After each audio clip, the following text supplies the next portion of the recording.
Civil service പരീക്ഷയിൽ രണ്ടാം rank നേടിയ എറണാകുളം സൗത്ത് അയ്യർ കോളനിയിലെ ആർ ശ്രീറാം പത്രവായനയിലൂടെയാണ് വിജ്ഞാനം കരസ്ഥമാക്കിയതെന്ന് പിതാവ് വെങ്കിട്ടറാം പറഞ്ഞു. ഒറീസയിലെ കട്ടക്കിൽ MDക്ക് പഠിക്കുകയാണ് ശ്രീറാം ഇപ്പോൾ. തിരുവനന്തപുരം സിവിൽ സർവീസ് അക്കാദമിയിലായിരുന്നു പഠനം. കൂടെ കോച്ചിംഗ് നടത്തിയ 4ഓളം പേർക്ക് ഇക്കുറി റാങ്ക് ലഭിച്ചിട്ടുണ്ട്. കൃത്യമായ പഠനത്തിലൂടെ ആർക്കും സിവിൽ സർവീസ് നേടാമെന്നാണ് ശ്രീറാമിൻ്റെ അനുഭവം തെളിയിക്കുന്നതെന്ന് പിതാവ് പറഞ്ഞു. ശ്രീറാം ഒരു സാധാരണ കുട്ടിയാണ്. ആ ശ്രീറാം വിചാരിച്ചിട്ട് നമുക്ക് സെക്കൻഡ് റാങ്ക് കിട്ടുകയാണെങ്കിൽ ഈ ഒരൊറ്റ കാര്യം കൊണ്ട് അടുത്ത പോലെ എനിക്ക് തോന്നുന്നു കേരളത്തിൽ 20 ടോപ്പിൽ സിവിൽ സർവീസ് റാങ്ക് കിട്ടാം. അത്രയും ശ്രീറാം പഠിച്ചിട്ടുള്ളൂ.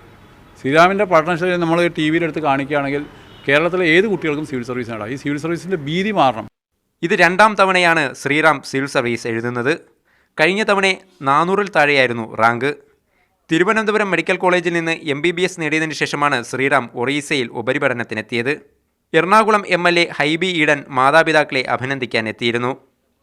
മീഡിയ 1 കൊച്ചി.